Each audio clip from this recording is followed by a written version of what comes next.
Oi gente, tudo bem com vocês? Márcia Salles falando, e se você é novo no canal que ainda não se inscreveu, se inscreve, deixe seu like, compartilhe que vai ajudar muito a divulgar.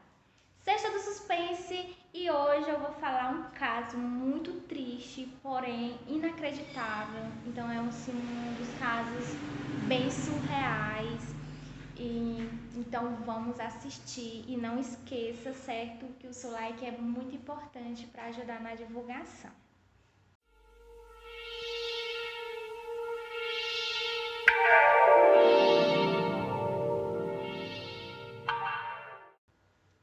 Hoje eu vou falar sobre o caso da garota que sobreviveu 84 horas no mar.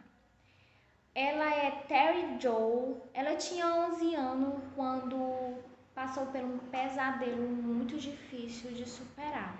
O caso aconteceu nos anos 60 em Bahamas. O pai da Terry, ele era um médico muito famoso em Wiscasset. Então ele tinha um sonho, esse sonho dele era velejar com toda a família. Ele alugou um veleiro para fazer um pequeno cruzeiro durante uma semana, e aí se tudo desse certo e se a família gostasse, ele iria tirar um ano sabático para velejar pelo mundo.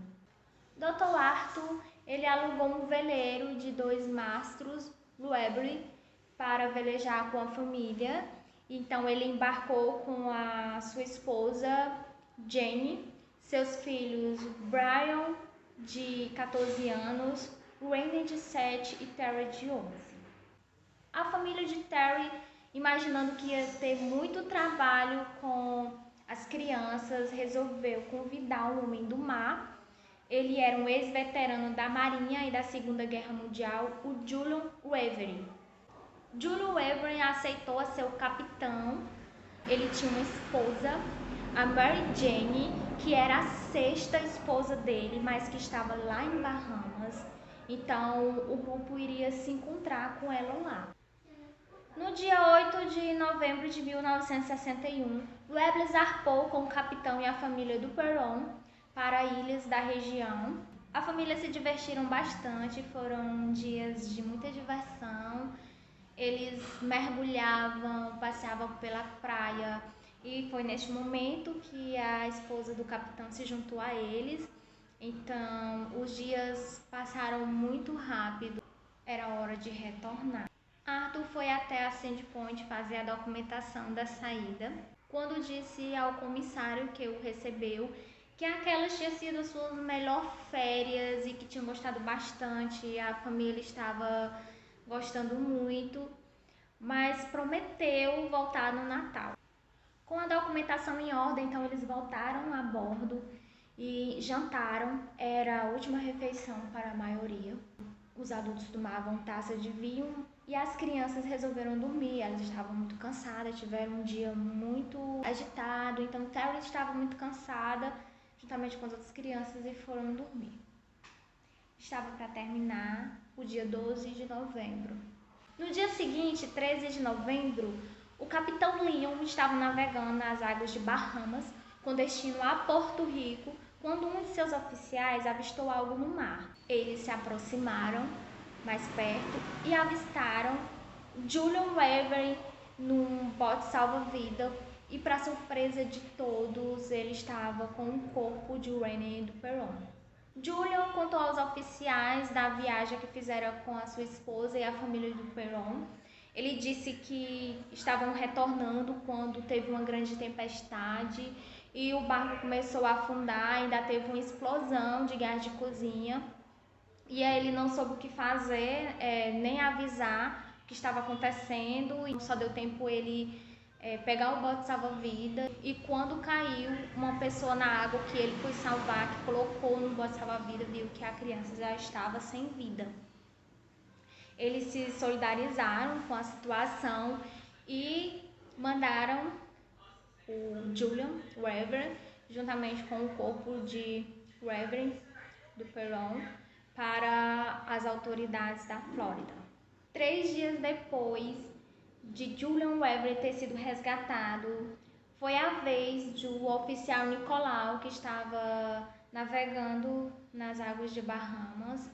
Ele estava observando o mar com seu binóculo e aí ele avistou uma coisa brilhando no mar, mas ele não sabia distinguir o que era. Ele falou para o capitão, então eles mudaram o rumo e foi de encontro com o ponto avistado. Eles foram se aproximando, mas não sabia identificar, pois o reflexo do sol atrapalhava bastante a visão. Então eles foram chegando mais perto, até que eles ficaram muito surpresos com o que viram. Eles viram uma garota numa balsa de cortiço semi-afundada. Ela estava com um olhar muito assustado e a pele muito machucada do sol. Ela estava quase falecida. Foi uma correria para tentar resgatar a garota, pois não podiam se aproximar muito por conta do navio que podia afundar tentando resgatar a garota. O capitão ordenou que fizessem uma jangada às pressas, utilizando tábuas e tambores de óleo seco. Então, eles resgataram, ela estava muito fraca, muito debilitada. Era o dia 16 de novembro de 1961. Gente, eu fico imaginando o sofrimento desta garota sozinha no mar, 4 dias sem comer, sem beber. Então, é surreal ela ter sobrevivido. O que é mais aterrorizante vai ser o que ela conta, o que viveu, né, dentro daquele barco antes de afundar. Então os oficiais cuidaram dela, o capitão ele molhou uma toalha e colocou no rosto dela, aos poucos foram dando água. Ela foi se recuperando aos poucos, foram insistindo em dar água para ela, ela foi bebendo com muita dificuldade, deram um mingau e ela com muita dificuldade ela bebeu. Algumas horas mais tarde ela foi se recuperando e o capitão sempre insistia, ele sempre perguntava, mas ela estava muito fraca, não conseguia responder, ela parecia delirar, mas ela foi melhorando. E até que o capitão foi insistindo em perguntar de onde ela tinha vindo, como ela foi parar no meio do oceano, qual era o barco que ela estava.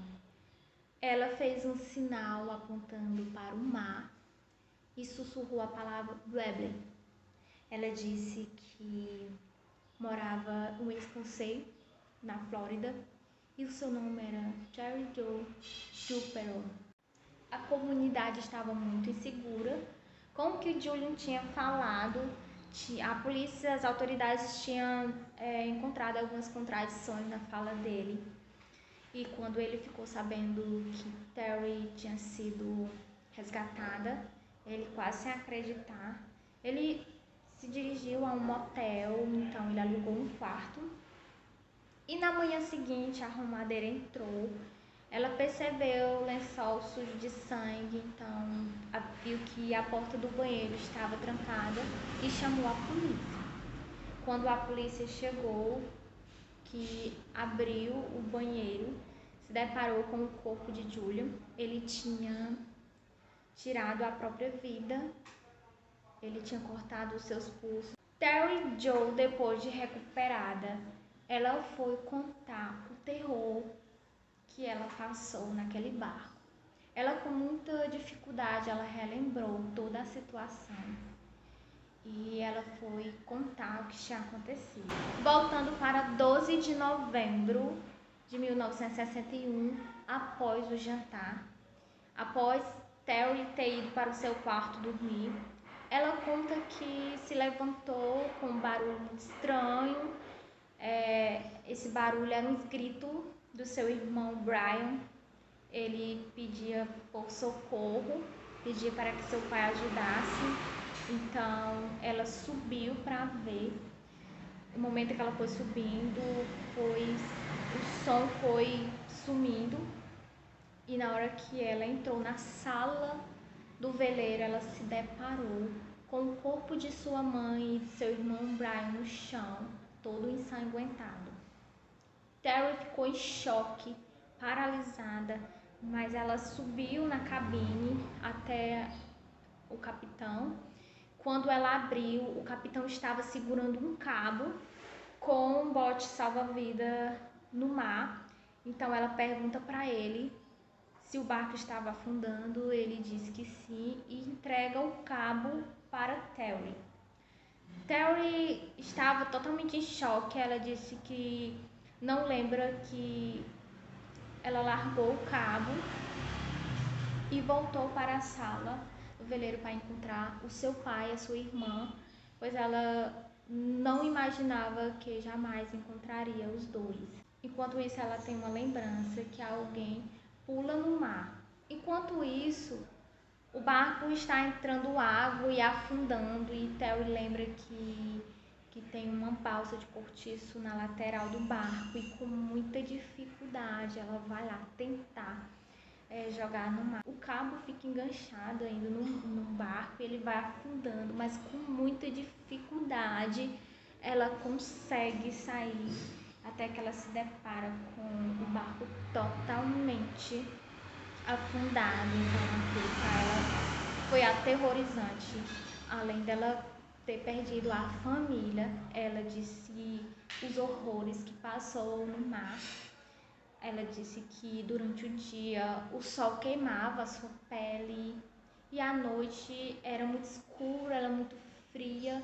Ela disse que não lembra que passou fome e sede. Ela disse que só se lembra do sofrimento que ela passou, aterrorizante, agoniante no mar. Ela disse que sentia muito medo também do Julian voltar e fazer alguma coisa com ela.